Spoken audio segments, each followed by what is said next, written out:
Alright, so we are going to begin reviewing for the Algebra 1 EOC. So today we are going to look at standards that would have been covered in the first quarter of your Algebra 1 class last year, and many of these standards were also covered in first quarter this year in liberal arts. So, for a quick review, let's go ahead and start filling in the blanks. So for this first one is a monomial.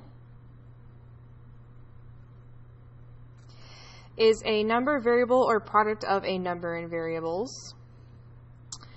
And then for your second answer,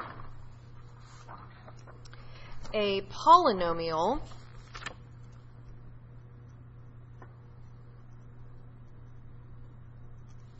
is one or more monomials which are added or subtracted. So with polynomials you can add, subtract,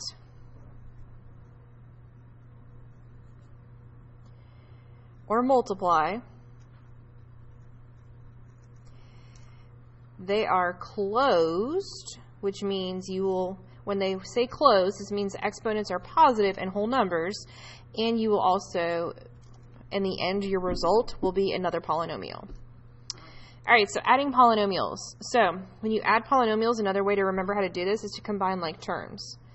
So I'm going to go ahead and circle my negative x squared and circle my 2x squared. So 2x squared plus negative x squared, which is really saying 2x squared minus x squared, and I'm left with x squared. Then I'm going to do positive 3x plus 7x, which gives me a positive 10x.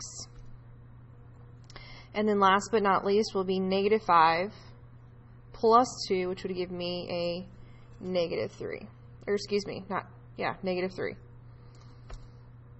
Alright, so number 4. So that was number 4. So now we're looking at number 5.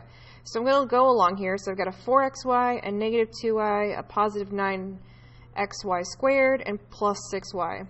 So plus 6y and 4xy are like terms.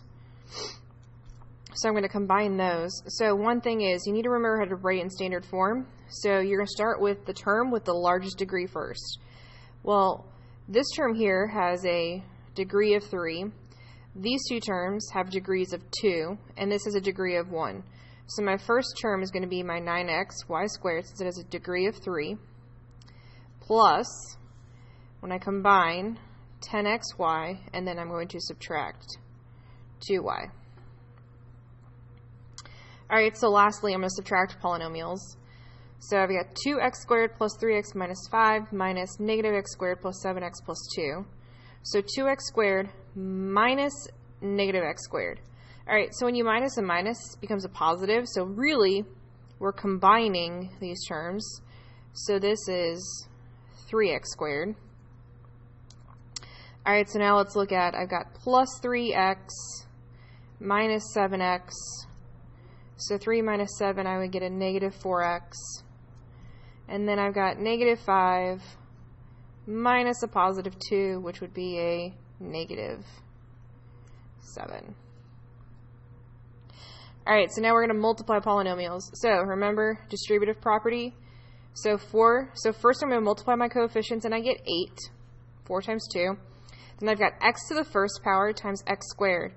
So when I multiply, I always add my exponents. So this becomes 8x cubed. So I'm doing 4x times 3x. So 4 times 3, which is 12. And then x to the first times x to the first, well, it yields x squared because 1 plus 1 is 2. And then last but not least, I'm going to end up with 4x times 5x, which would give me negative 20x. Alright, so now I'm multiplying polynomials. So technically we're using distributive property. You may have heard the little acronym FOIL, first, add, enter, last. So that's technically what I'm doing. So I've got 2x times x, which gives me 2x squared. 2x times negative 5, which is negative 10x, plus 3x, minus 15. Alright, so if you notice in the middle, I've got negative 10x and positive 3x. So these two can be combined. So I've got 2x squared minus 7x minus 15 as my final answer. All right, so I want you to do the bottom, which is the FSA review. I will give you a couple hits though. So perimeter, you are adding all the sides.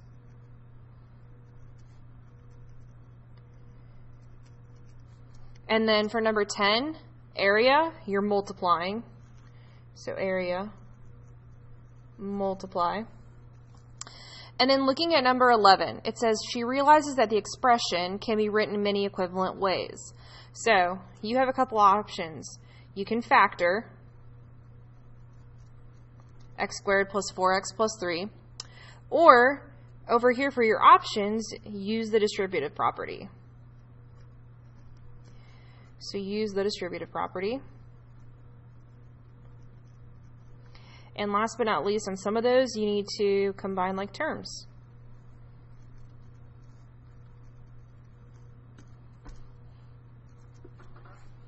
So when you finish 9 through 11, come check them with using my key.